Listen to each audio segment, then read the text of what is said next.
एक ऐसा एक्टर जिसे 2022 के बाद पूरी दुनिया ने नोटिस किया, जिसने ऑस्कर्स के स्टेज तक अपनी प्रेजेंस दर्ज करवाई, जिसकी एक फिल्म ने इंडियन सिनेमा को ग्लोबल ऑडियंस के सामने ऐसे प्रेजेंट किया कि हॉलीवुड तक साउथ सिनेमा की चर्चा होने लगी, जिसके बारे में लोग कह रहे थे कि फाइनली तेलुगु सिनेमा को एक ऐसा सुपरस्टार मिल गया है जो इंटरनेशनल लेवल पर भी इक्वली इम्पैक्टफुल है। Acting, screen presence, dance and stardom, हर चीज टॉप क्लास थी। जिस एक्टर को RRR के बाद नेक्स्ट पैन इंडिया सुपरस्टार कहा जा रहा था, वही एक्टर पिछले 3 सालों में सिर्फ 2 सोलो रिलीज फिल्में लेकर आता है। बट सबसे शॉकिंग बात तो ये है कि वो दोनों फिल्में ऑडियंस के उम्मीदों पर पानी फेर कर चली जाती हैं। हम बात कर रहे हैं रामचरण की। मगधीरा, रंगस्थलम और RRR जैसी आइकॉनिक फिल्मों से अपनी अलग पहचान बनाने वाले रामचरण को कभी तेलुगु सिनेमा का नेक्स्ट बिग थिंग्स कहा जाता था। रामचरण ने अपने करियर में ज्यादा फिल्में नहीं की हैं, लेकिन जितने भी प्रोजेक्ट्स किए हैं उनमें से ज्यादातर बिग स्केल और हाई इम्पैक्ट फिल्में रही हैं। यही वजह है कि लिमिटेड फिल्मोग्राफी होने के बावजूद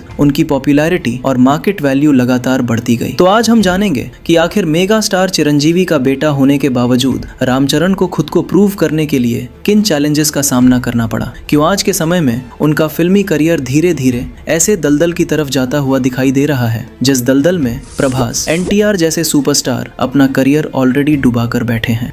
आज के इस वीडियो में हम बात करने वाले हैं रामचरण के पूरे फिल्मी करियर, यानी उनके अनस्टॉपेबल राइज से लेकर back to back failure face करने तक, मेगा पावर स्टार से लेकर ग्लोबल स्टार बनने, देन फिर से वहीं स्टार बनने तक। यानी आज के इस वीडियो में हम रामचरण सर के फिल्मी करियर को पूरा डिकोड करने वाले हैं। एंड आई एम श्योर कि आज के इस वीडियो में आपको कुछ ऐसे फैक्ट्स एंड शॉकिंग रियलिटी देखने और सुनने को मिलेंगी जिसके बारे में इससे पहले आपको किसी ने भी नहीं बताई होंगी। सो प्लीज वीडियो को एक लाइक करके बने रहना वीडियो के एंड तक। जैसा कि हम सब जानते हैं, रामचरण एक पावरफुल फिल्मी परिवार से आते हैं। वो मेगा स्टार चिरंजीवी के बेटे हैं और अल्लू अर्जुन उनके कजिन हैं। वैसे इस पूरी फैमिली की हिस्ट्री डिटेल से समझनी है तो मैंने ऑलरेडी इस पर एक डिटेल्ड मैन वीडियो बनाया है, सो इस वीडियो को खत्म करके उसको भी देख लेना। तो फिल्मों से राम का कनेक्शन बचपन से ही था, लेकिन किसी सुपरस्टार का बेटा होना जितना आसान बाहर से दिखाई देता है, रियलिटी में उतना होता नहीं है, क्योंकि ऑडियंस और इंडस्ट्री दोनों की एक्सपेक्टेशंस शुरुआत से ही बहुत ज्यादा होती हैं। रामचरण ने अपने एक्टिंग करियर की शुरुआत 2007 में रिलीज हुई चिरुथा से की। फिल्म बॉक्स ऑफिस पर सक्सेसफुल रही और ऑडियंस ने भी उनके डेब्यू परफॉर्मेंस को काफी पसंद किया। इतना ही नहीं, अपनी पहली ही फिल्म से उन्होंने साबित कर दिया कि वो सिर्फ एक स्टार किड नहीं बल्कि एक टैलेंटेड एक्टर भी हैं। इसी फिल्म के लिए उन्हें बेस्ट मेल डेब्यू का फिल्म फेयर अवार्ड भी मिला। लेकिन असली गेम उनकी दूसरी फिल्म से शुरू हुआ। जितनों को भेजना है भेज, पर कोई वापस नहीं जाएगा। हमारी फौज की तादाद को देखकर तू वही दम तोड़ देगा।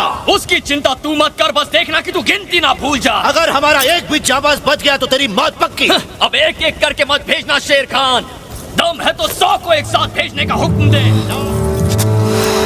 100 हो गए शेर खान, अगर चाहता है तो और 100 सिपाहियों को भेज।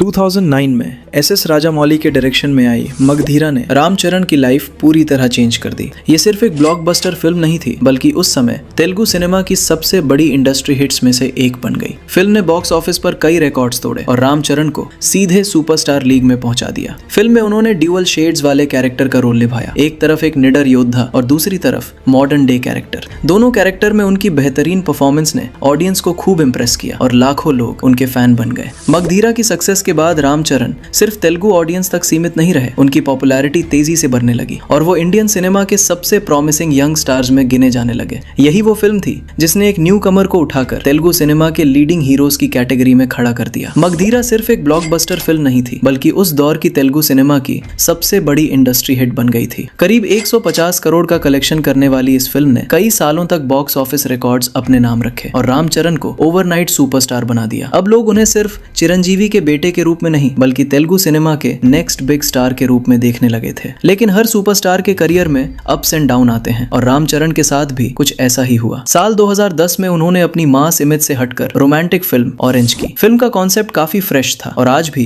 कई लोग इसे कल्ट क्लासिक मानते हैं, लेकिन रिलीज के समय ऑडियंस ने इसे एक्सेप्ट नहीं किया और फिल्म बॉक्स ऑफिस पर फ्लॉप साबित हुई। हालांकि बाद में इसी फिल्म को काफी एप्रिसिएशन मिला और आज ये रामचरण की सबसे अंडररेटेड फिल्मों में गिनी जाती है। इसके बाद लगभग 1 साल का गैप लेने के बाद रामचरण 2012 में रच्चा लेकर आए। इस फिल्म में उन्होंने बैटिंग राज नाम के एक स्टाइलिश गैम्बलर का रोल प्ले किया। हाँ, मैं बैटिंग राजा फिल्म की ही बात कर रहा हूँ। ये एक प्रॉपर मास कमर्शियल एंटरटेनर थी जिसमें एक्शन, सॉन्ग्स, कॉमेडी और हीरोइज्म भरपूर था। फिल्म ऑडियंस को पसंद आई और बॉक्स ऑफिस पर भी अच्छा परफॉर्म किया। रामचरण एक बार फिर विनिंग ट्रैक पर वापस आ चुके थे।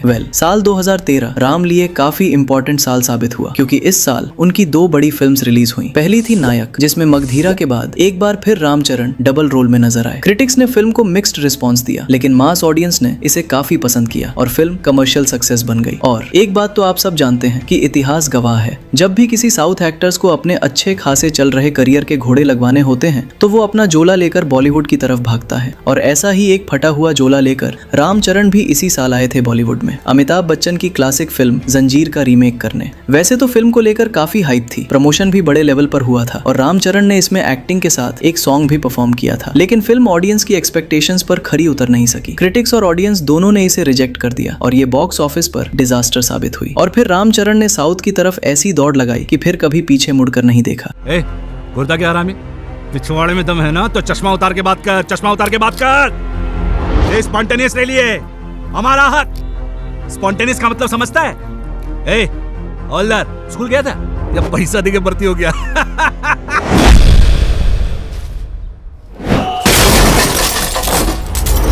जंजीर के बाद ईयर 2014 में रामचरण येवड़ू लेकर आए और भाई इस फिल्म के बारे में अब क्या ही बताना। अगर मैं गलत नहीं हूं तो आप में से ज्यादातर लोग इस फिल्म से रामचरण को जानते होंगे। फिल्म पूरी सस्पेंस, एंटरटेनमेंट और कमर्शियल एलिमेंट से भरी हुई थी। इस फिल्म ने ऑडियंस को खूब एंटरटेन किया और बॉक्स ऑफिस पर भी अच्छी सक्सेस हासिल की। इसी साल उनकी एक और फिल्म गोविंदुडू अंदरिवाडेले, अगर हिंदी ऑडियंस के लिए बोलूं तो येवड़ू 2 रिलीज हुई। ये एक फैमिली एंटरटेनर थी और कई लोगों का मानना था कि इस फिल्म में रामचरण ने अपने करियर की सबसे मैच्योर परफॉर्मेंसेस में से एक दी थी। इस फिल्म ने साबित किया कि वो सिर्फ एक्शन हीरो नहीं बल्कि इमोशनल सीन्स भी उतनी ही मजबूती से कैरी कर सकते हैं। 10, 20, 30, 40, 50, 60 चाहे जितने आदमी भेज देना, सबका हश्र यही होगा। मन तो करता है तुझे अभी मार दूं, लेकिन तुझे जिंदा रहना होगा। लोगों में तेरा खौफ खत्म होना जरूरी है, उसे मैं खत्म करूंगा अभी इसी पल से।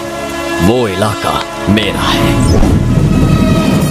हालांकि लगातार हिट्स देने के बावजूद एक क्रिटिसिज्म हमेशा उनके साथ जुड़ा रहा। लोगों का कहना था कि रामचरण चाहे कितनी भी अलग फिल्म्स करें, लेकिन आखिर में उनकी ज्यादातर मूवीज टिपिकल मास कमर्शियल फॉर्मूला पर ही बेस्ड होती हैं। 2015 में रिलीज हुई ब्रूस ली द फाइटर इसी क्रिटिसिज्म का सबसे बड़ा एग्जाम्पल बन गई। फिल्म ने शानदार ओपनिंग ली और फर्स्ट डे कलेक्शंस भी काफी स्ट्रॉन्ग रहे, लेकिन स्ट्रॉन्ग ओपनिंग के बाद फिल्म सस्टेन नहीं कर पाई। ऑडियंस का रिस्पॉन्स धीरे धीरे कमजोर पड़ता गया और आखिरकार फिल्म बॉक्स ऑफिस पर फ्लॉप साबित हुई। यहीं से रामचरण को काफी क्रिटिसिज्म फेस करना पड़ा। कुछ लोग उनकी डायलॉग डिलीवरी पर सवाल उठाने लगे, कुछ इमोशनल सीन्स में उनकी एक्टिंग को क्रिटिसाइज करने लगे और कुछ लोग ये भी कहने लगे कि मगधीरा के बाद रामचरण अब तक कोई ऐसा आइकॉनिक कैरेक्टर नहीं दे पाए हैं जो उस लेवल का इम्पैक्ट क्रिएट कर सके। हिट्स मिल रही थी, फैन फॉलोइंग भी बढ़ रही थी, लेकिन करियर को नेक्स्ट लेवल पर ले जाने वाला ब्रेक थ्रू अभी भी मिसिंग था। फिर साल 2016 में ध्रुवा रिलीज हुई, जिसमें रामचरण एक IPS ऑफिसर के रोल में नजर आए। और हाँ, जिनको नहीं पता उनको बता दूं, ये फिल्म जयम रवि की तमिल फिल्म थानी ओरुवन का ऑफिशियल तेलुगु रीमेक थी। और ये मैंने इसलिए बताया कि हिंदी दर्शकों में काफी लोग ऐसे हैं जो अभी तक ध्रुवा को ही ओरिजिनल फिल्म मान रहे हैं। एनीवे, ये मूवी तेलुगु में काफी सक्सेसफुल रही और ऑडियंस ने भी इसे पसंद किया, लेकिन फिर भी ये वो गेम चेंजिंग फिल्म नहीं बन सकी जिसकी उन्हें जरूरत थी। इसके बाद चिरंजीवी की ग्रैंड कमबैक फिल्म कैदी नंबर 150 में रामचरण एक स्पेशल अपीयरेंस में नजर आए, लेकिन फैंस जानते थे कि अब उन्हें अपनी खुद की एक बड़ी फिल्म की जरूरत है। और फिर आया साल 2018, वो साल जिसने रामचरण के करियर को पूरी तरह बदल दिया। डायरेक्टर सुकुमार के डायरेक्शन में रिलीज हुई रंगस्थलम ने रामचरण को एक नए लेवल पर पहुंचा दिया। आज भी कई फैंस और क्रिटिक्स इसे उनके करियर की बेस्ट परफॉर्मेंस मानते हैं। फिल्म में उन्होंने एक ऐसे कैरेक्टर को पोर्ट्रे किया जो उनके पुराने मास हीरो इमेज से बिल्कुल अलग था। Body language, expressions, dialogue delivery और इमोशनल डेप्थ, हर चीज ऑडियंस को सरप्राइज कर रही थी। रंगस्थलम सिर्फ एक हिट फिल्म नहीं थी, बल्कि ये रामचरण के एक्टिंग करियर का कंप्लीट ट्रांसफॉर्मेशन थी। फिल्म बॉक्स ऑफिस पर हिस्टोरिक हिस्टोरिक ब्लॉकबस्टर साबित हुई। वही 200 करोड़ से ज्यादा का कलेक्शन करके उस साल की हाईएस्ट ग्रॉसिंग तेलुगु फिल्म्स में भी शामिल हुई। सबसे बड़ी बात यह थी कि इस फिल्म के बाद लोगों ने रामचरण को सिर्फ एक कमर्शियल स्टार नहीं बल्कि एक जेन्युइनली टैलेंटेड एक्टर के रूप में देखना शुरू कर दिया। यही वो फिल्म थी जिसने उनके करियर को नई दिशा दी और आगे चलकर RRR जैसे हिस्टोरिक प्रोजेक्ट तक पहुंचने का रास्ता तैयार किया। रंगस्थलम सिर्फ एक ब्लॉकबस्टर फिल्म नहीं थी बल्कि एक ऐसी पावरफुल स्टोरी थी जिसने 1980 के rural India, caste discrimination, politics और सोसाइटी के डार्क साइड को बड़े ही शानदार तरीके से दिखाया। फिल्म को ऑडियंस और क्रिटिक्स दोनों का जबरदस्त सपोर्ट मिला और रामचरण की परफॉर्मेंस को करियर डिफाइनिंग बताया गया। रंगस्थलम की इस हिस्टोरिक सक्सेस के बाद रामचरण एक बार फिर अपने करियर के पीक फेज में पहुंच चुके थे।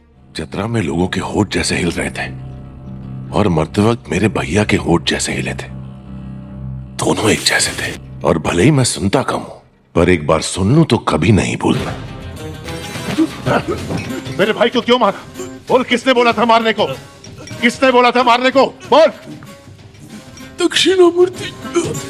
उसने बताया मेरे भैया आपकी बेटी से प्यार करते। इसी दौरान SS राजामौली ने ऑफिशियली अनाउंस किया कि उनकी अगली फिल्म में रामचरण लीड रोल निभाने वाले हैं। मगधीरा के बाद राजामौली और रामचरण की जोड़ी फिर से साथ आने वाली थी, इसलिए ऑडियंस के बीच एक्साइटमेंट अपने आप स्काई हाई हो गई। ऑनेस्टली उस फिल्म को हाइप देने के लिए किसी एक्स्ट्रा प्रमोशन की जरूरत ही नहीं थी, सिर्फ राजामौली और रामचरण का नाम ही काफी था। लेकिन इसी बीच रामचरण के करियर में एक बड़ा सेटबैक भी आया। रंगस्थलम जैसी मैसिव ब्लॉकबस्टर के बाद उनकी अगली रिलीज विनय विधेय रामा थी। फिल्म रिलीज होते ही सोशल मीडिया पर नेगेटिव रिव्यूज की बाढ़ आ गई। ऑडियंस को फिल्म की स्टोरी, एक्शन सीक्वेंसेस और ओवरऑल एग्जीक्यूशन बिल्कुल पसंद नहीं आया। रिजल्ट ये हुआ कि फिल्म बॉक्स ऑफिस पर बड़ी डिजास्टर साबित हुई। कई लोगों ने तो यहाँ तक कहना शुरू कर दिया कि रामचरण को अब फिर से स्क्रैच से शुरुआत करनी पड़ेगी। फिल्म को लेकर बैकलैश इतना ज्यादा था कि रामचरण ने अपने फैंस के लिए एक अपॉलजी लेटर तक लिखा और उन्हें सपोर्ट करने के लिए धन्यवाद भी कहा। उसी दौरान उन्होंने फैंस को एक और बड़ी खुशखबरी दी कि उनकी अगली फिल्म जूनियर NTR के साथ होगी और उसे डायरेक्ट करेंगे SS राजामौली। फिर आया मार्च 2022। इंडियन सिनेमा की सबसे अवेटेड फिल्मों में से एक RRR। दो बड़े सुपरस्टार्स, एक legendary director, massive scale, huge budget और स्काई हाई एक्सपेक्टेशंस। रिलीज से पहले ही फिल्म को लेकर ऐसा बज था जैसा बहुत कम फिल्मों को मिलता है और जब फिल्म रिलीज हुई तो उसने लगभग हर एक्सपेक्टेशन को क्रॉस कर दिया। RRR सिर्फ एक ब्लॉकबस्टर नहीं बनी बल्कि इंडियन सिनेमा की ग्लोबल आइडेंटिटी का हिस्सा बन गई। फिल्म ने वर्ल्ड वाइड लेवल पर जबरदस्त सक्सेस हासिल की, 1200 करोड़ से ज्यादा का कलेक्शन किया और इंडियन सिनेमा को इंटरनेशनल ऑडियंस तक पहुंचाने में बड़ा रोल प्ले किया। रामचरण के अल्लूरी सीताराम राजू वाले कैरेक्टर को ऑडियंस ने बेहद पसंद किया और उनकी परफॉर्मेंस को करियर बेस्ट परफॉर्मेंसेस में गिना जाने लगा। RRR की हिस्टोरिक सक्सेस के बाद ऐसा लग रहा था कि रामचरण अब अपने करियर के सबसे मजबूत फेज में पहुंच चुके हैं, लेकिन इसके बाद चीजें उम्मीद के मुताबिक नहीं चली। फिर साल 2022 में ही चिरंजीवी और रामचरण की फिल्म आचार्य रिलीज हुई। फादर सन कॉम्बो होने की वजह से फिल्म को लेकर काफी एक्साइटमेंट थी, लेकिन कंटेंट ऑडियंस को इम्प्रेस नहीं कर पाया। फिल्म बॉक्स ऑफिस पर बड़ी डिजास्टर साबित हुई और फैंस को काफी निराशा हुई। इसके बाद रामचरण ने अपनी पूरी उम्मीदें डायरेक्टर शंकर की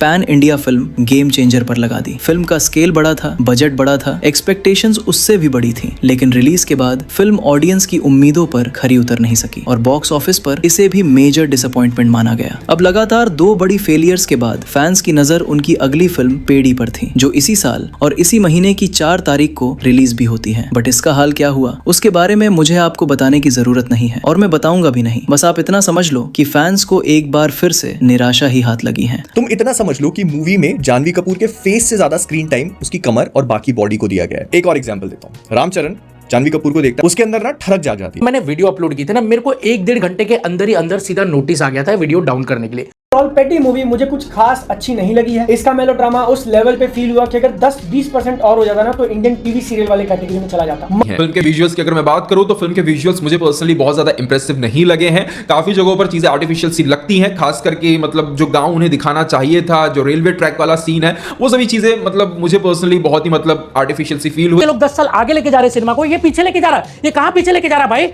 ठोकेगा क्या? अगर पूरे करियर पर नजर डालें तो करीब 19 साल के अपने फिल्म जर्नी में रामचरण ने बहुत ज्यादा फिल्म्स नहीं की हैं, लेकिन जितनी भी फिल्म्स की हैं उनमें कई मेमोरेबल हिट्स, मल्टीपल ब्लॉकबस्टर्स और कुछ बड़ी फेलियर्स भी शामिल रही हैं। इसके बावजूद उनकी फैन फॉलोइंग, मार्केट वैल्यू और स्टारडम आज भी काफी मजबूत है। वैसे रामचरण खुद भी कई इंटरव्यूज में बता चुके हैं कि फिल्मों के बीच लंबे गैप की सबसे बड़ी वजह उनकी स्क्रिप्ट सिलेक्शन प्रोसेस है। उनका मानना है कि वो क्वांटिटी से ज्यादा क्वालिटी पर फोकस करते हैं। किसी प्रोजेक्ट को फाइनल करने में ही काफी समय लग जाता है। इसके अलावा मगधीरा, रंगस्थलम और RRR जैसी लार्ज स्केल फिल्मों को कंप्लीट होने में भी कई साल लग जाते हैं। साथ ही अपने बिजनेस वेंचर्स और दूसरे कमिटमेंट्स की वजह से भी उनके प्रोजेक्ट्स के बीच लंबा गैप देखने को मिलता है। Most popular actor of the year, Ramcharan.